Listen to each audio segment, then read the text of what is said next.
All right, so we are starting a new unit today. We have moved on from learning how to talk about culture and identifying different components of different cultures. Today we are going to start our new unit. You have already started the mythology piece and the Odyssey piece with Miss Campbell. But on this side we're going to be looking at the rise of civilizations and the components of early civilizations that have contributed to our civilizations today. And we're going to start with an activity today that's kind of looking at our big question. Our big question for this unit is, why is the world unequal? So we are going to look at what we have individually and in this nation to kind of understand why, the inequalities in the world. And we're going to be doing an activity in the hallway based around that. So a little bit of discussion, a little bit of gallery walk, and this is an activity as well that students in the past have come back and said, are you going to do that activity again? Are you going to do the haves and have-nots? So it's a really cool activity if you are taking the time to really invest yourself in it as we're going through it. So it's pretty powerful. So on your new right side page, I need you to please create this unit cover. You don't need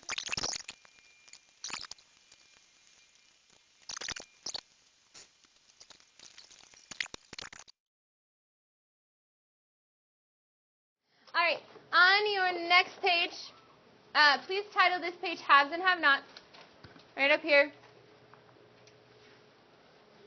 And we're going to be doing one activity, and then we're going to be building on this page, I guess. So before we kind of begin talking about civilizations, before we begin talking about inequalities, I want us to first, I want you to label everything that you have in your room, your stuff. What stuff do you have? What stuff takes up your room? Yeah. You can start this on the left side if you want. I'm breaking the rules of Cornell Notes, but no, you will not need the left side for this. No. Label all the stuff. Maybe you share a room with a sibling. Maybe you don't share a room. Maybe you have decorated your walls or painted your walls with posters or pictures or decorations or something. But list everything that's in your room. What takes up space? What is it clean or is it messy? Is it cluttery or is it empty? What's in your room? Then, once you have determined what's in your room, I want you to think about how your room defines you, how your room reflects who you are, whether that is your hobbies, your personality, your interests, your age, the opportunities that you may have. How does your room reflect who you are? Take about 5 minutes.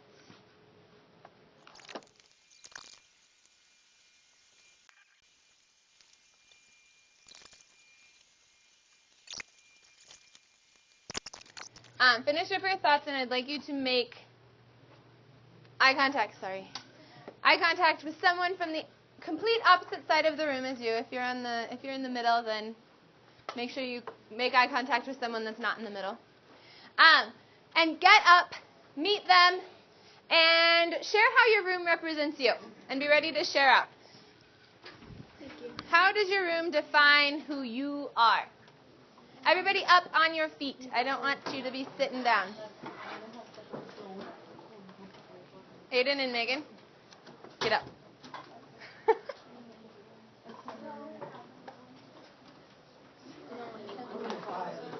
Everybody find someone, and please be standing. Please be standing. Tess, Elena, get up.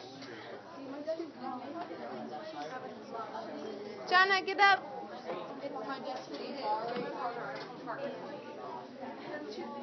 Alice, Haley, Megan, up. On your feet. On your feet.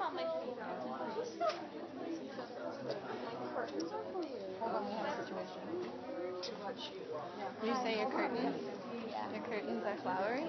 Blue. Oh, blue. I thought you said flowery. I have quite a messy room because I'm lazy. The wall from my room blue and put silver raindrops all over it.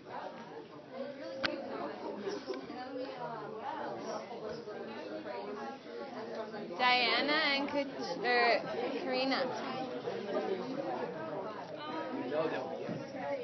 Thank you. See if I remove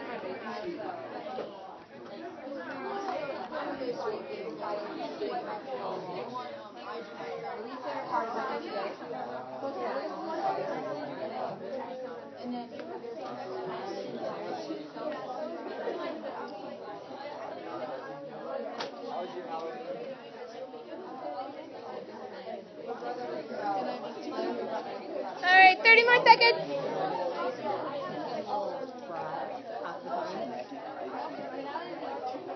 Back to your seats now. All right, head back to your seat. Please.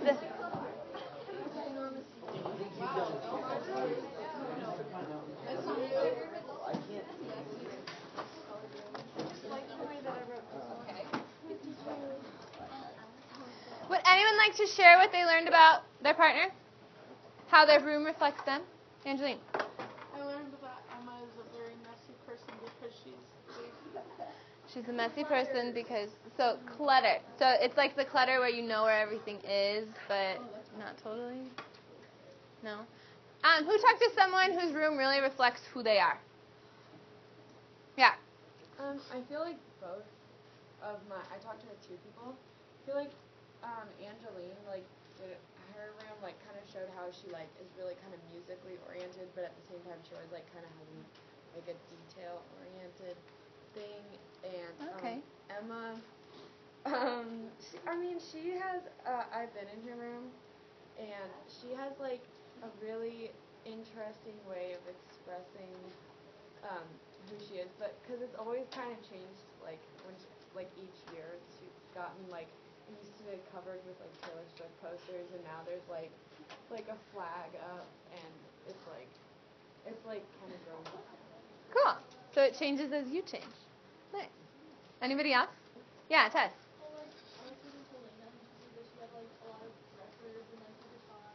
Cool. Nice. So very musically inclined. Nice. I have a few questions for you. One, and I want you to stand up if these apply to you. One, how many of you, like, made your room yours? Like, you designed it, you decorated it, all the stuff in the room is yours. Okay. Sit back down. How many of you find your room as your comfort space? Like, you spend a ton of time in your room. It's yours. It's like your safe place. Okay, lots more of you stood up. How many, you can sit back down. How many of you could live without all of the stuff in your room? How many of you think that you could do it? You could live without all the electronics and nice sheets. Thank you. Thank you. Okay. Thank you. Maybe you have to think about it a second. Hey, no, stand up. Keep saying up. Those of you that are standing up, why? Why do you think you could live without all this stuff? So I want 3 of you to share. Why do you think you could live without all this stuff? Rachel. Well, I guess that isn't all the stuff in there isn't necessarily everything that I need to actually live. Okay. That's fair. that changes your mind. That's fair. Okay. I don't really spend a lot of time in my room. Okay. Everywhere else? Yeah. That's how I am. Okay, that's fair. So maybe you don't spend a ton of time in your room, so you don't need all that stuff. Grace? It's like kind of like just living, being able to live without all the stuff in your room. Yeah, I could, but if it was the difference between living and living joyfully and happily, then I would sit back down because a lot of the stuff I love is in my room. Okay. If it was just living, then that's a good point. Okay. Kaya. Well, mine kind of goes off of Rachel's because, like, my room has a bunch of, like, random stuff in it that, like... You don't really need? Yeah, so... I need my stuff. That's fair. One of you. Okay. But what if you didn't have the money to buy it? Then you would.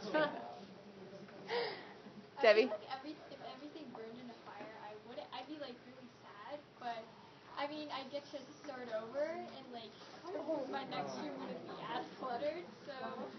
So it could be like spring cleaning. Okay, so you guys can sit down. How many okay, I'm going to have everybody stand up one more time.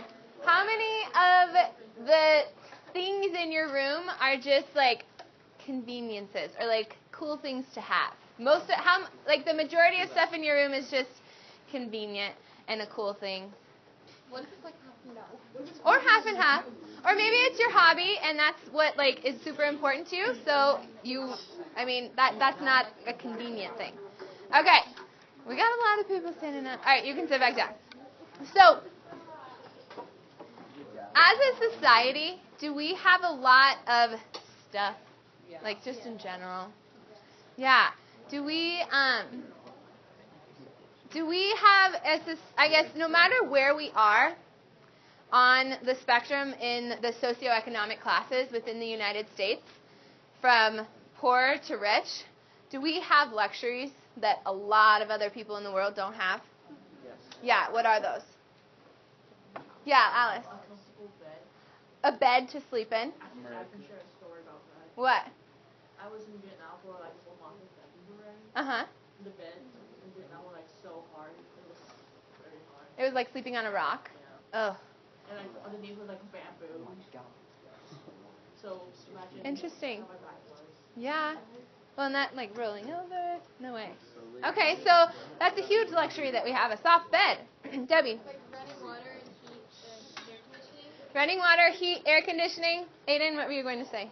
Running water, heat, and air conditioning. What else do we have? Yeah. Just space in general. Space in general that we can call ours.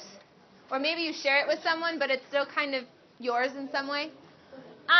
The activity that we're going to do today is kind of based around that. We're answering the question, why do some people grow up in poverty while others take advantage of the basic necessities? As a society, have we kind of built on those basic necessities and we see pieces that aren't really necessities as necessities in our lives? Your phone? But you need it. But you need it. Okay, quickly jot down this graphic organizer. So under your brainstorm, if you want to start a new page in your notebook, totally fine. But underneath your brainstorm, please label this bedrooms from across the world.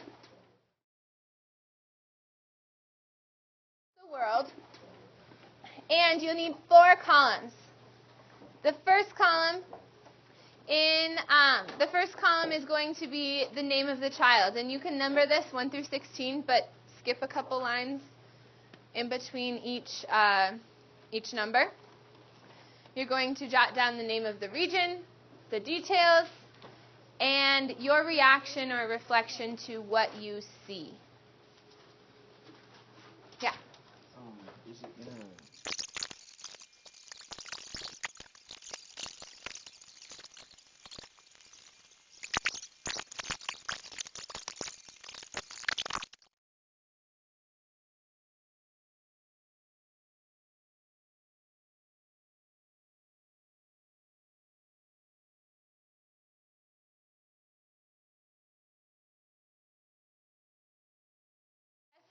Okay.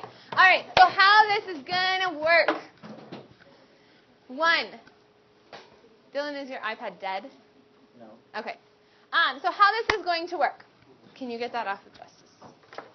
We are going to go in the hallway. You will see that there are QR codes, much like this one. They're all in my room. We're going to go in the hallway, and you guys are going to scan the QR codes and then record the child's, I guess, one. The QR code has the child's name on the top. So you'll scan it. What you will see is an image of the little kid. And then there will be a map of where they're from, so giving you a visual of the geographic location that the area that they live in. And then it will have their age as well. On that page, there will also be a link to their room. So after you jot down their name and their region, you will click on the link to their room, and then the picture of their room will pop up. Okay? Your job is to take 45 minutes and stay on your feet, moving around, walking around the hall.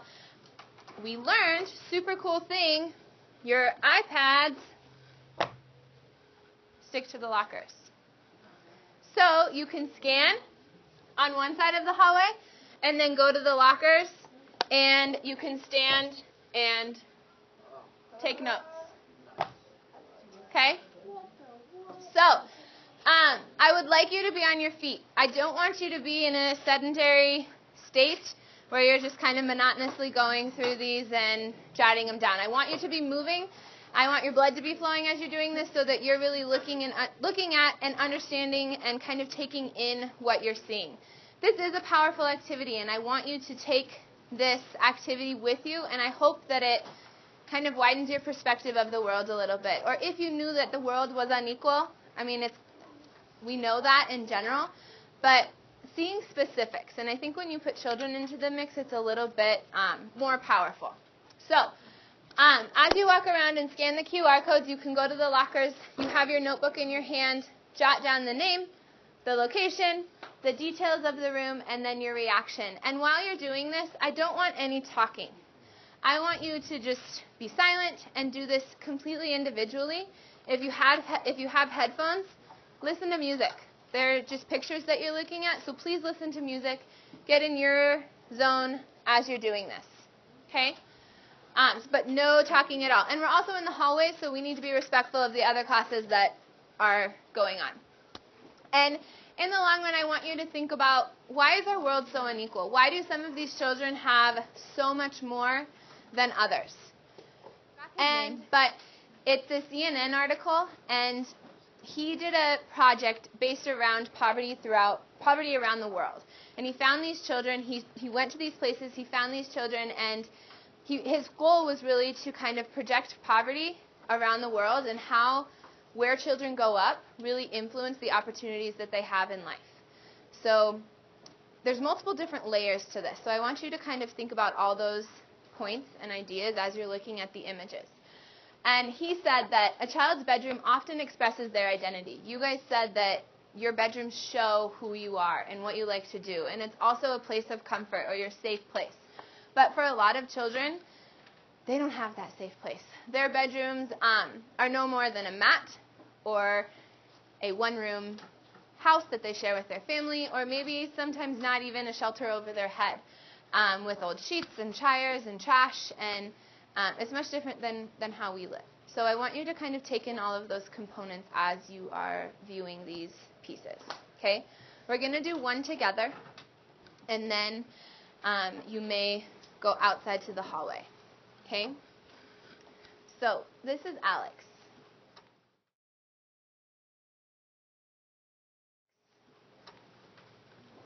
So this is the first one we're looking at.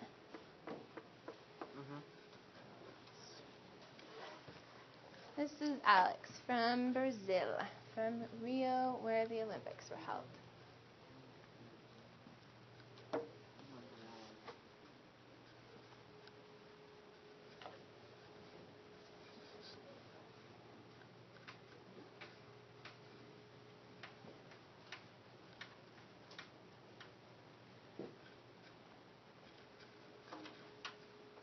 And this is where Alex sleeps at night.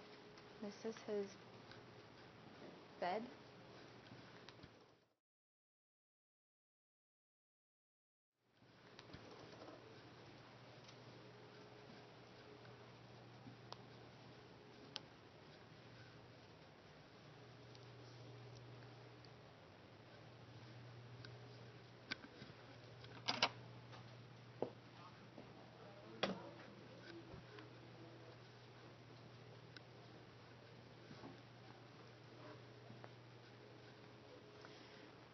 Make sure that you're also jotting down your reaction to these pictures. Maybe it's not sad. Think about like what their rooms show maybe about their opportunities, or what they do during the day, or maybe kind of what their life looks like. So that can be your reflection as well. It doesn't just need to say sad or that's a bummer. Please don't say that. Think about like maybe what their lives look like. When you're done with Alex, you may plug your headphones in if you have them, but silently make your way to the hallway. Please be standing, please be moving, and please, there are 6 or 15 of these now that they stretch from this side of the hallway to that side of the hallway. So spread out, take up room, and you may begin.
Overall, what was your reaction to these pictures and these images?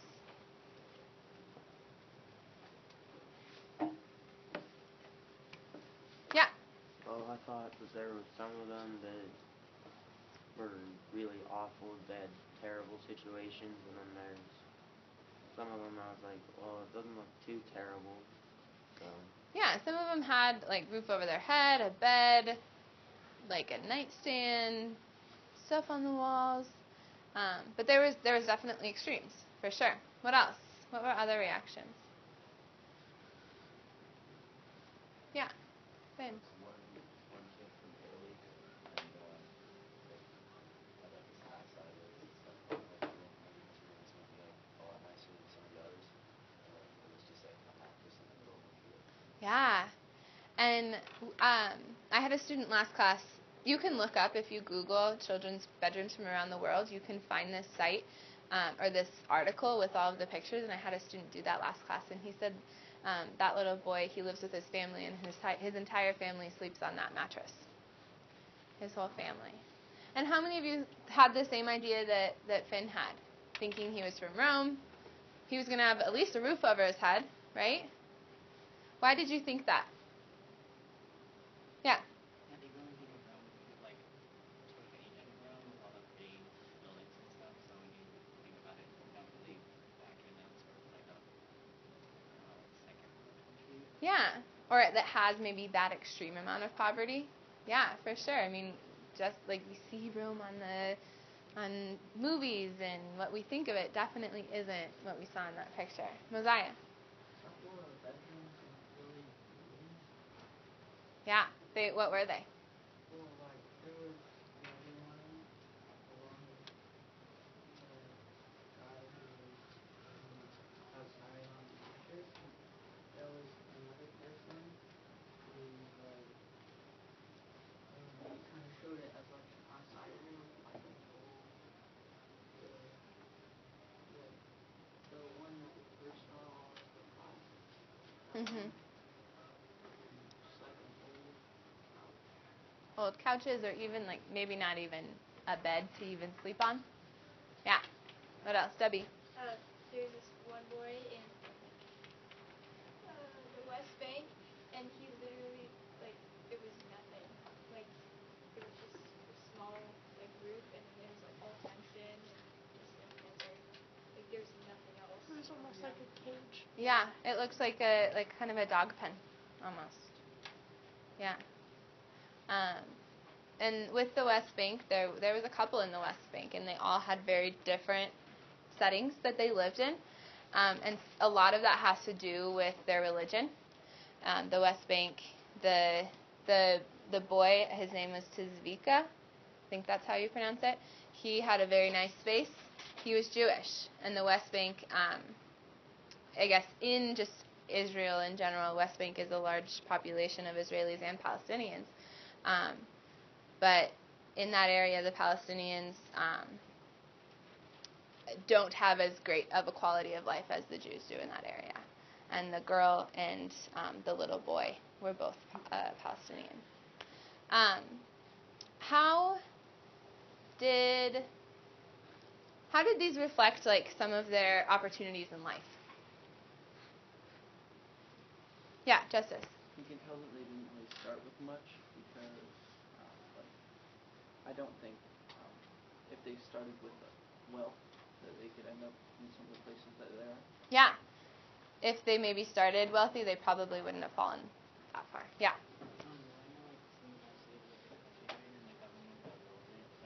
That's right. Mhm. Yeah.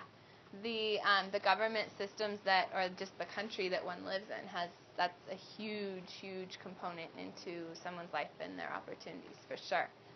I want to do one last thing. I want to do kind of a discussion, agree or disagree with the last couple of minutes that we have.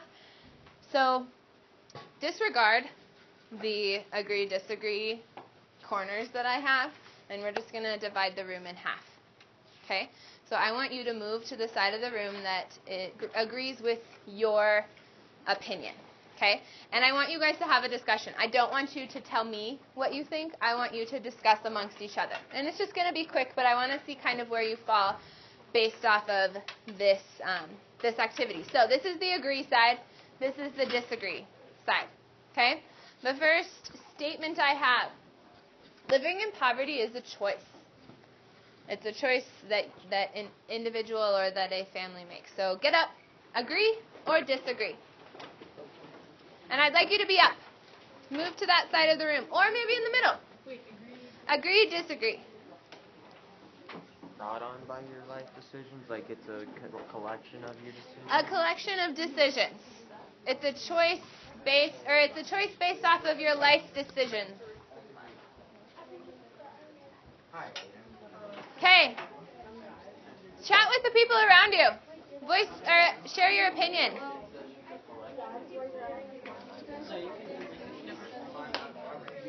You may start with nothing, but like there's been people that start with nothing and then like snuck onto a boat, came to a first world country, and they're fine. Hey, I want to lose all my money. Because I'd like to make some more money, but I don't want to lose it all because of the decision I made.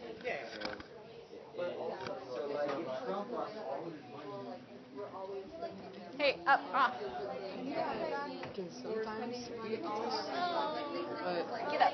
but for the majority it's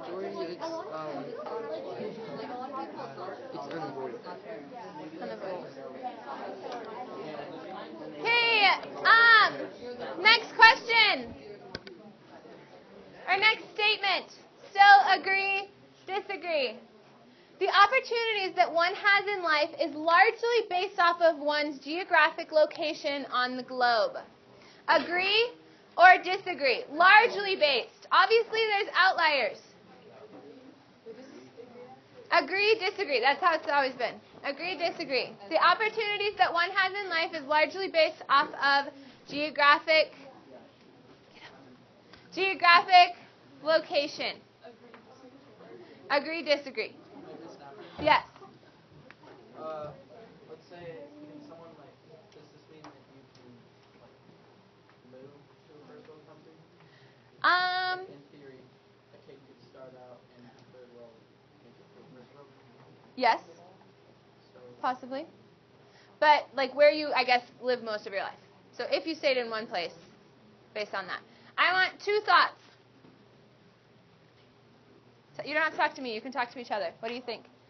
What's your opinion on this?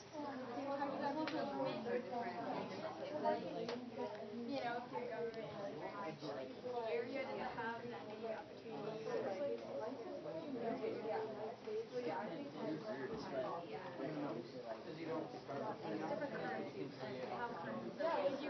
It's what opportunities are. If you live in a third world country, you could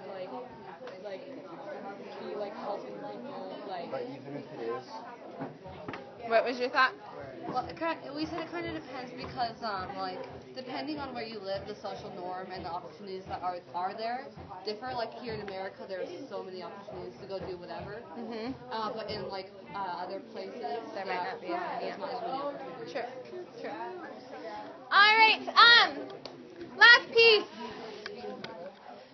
Just point in the direction how that you feel. This activity changed or widened my world perspective. Agree, disagree. Agree, disagree. You can go up with agree. That's fine. Widened your perspective. Maybe not changed, but more made you more aware. Agree, disagree. Okay. You can make your way back to your seat really quick. I do have homework for you.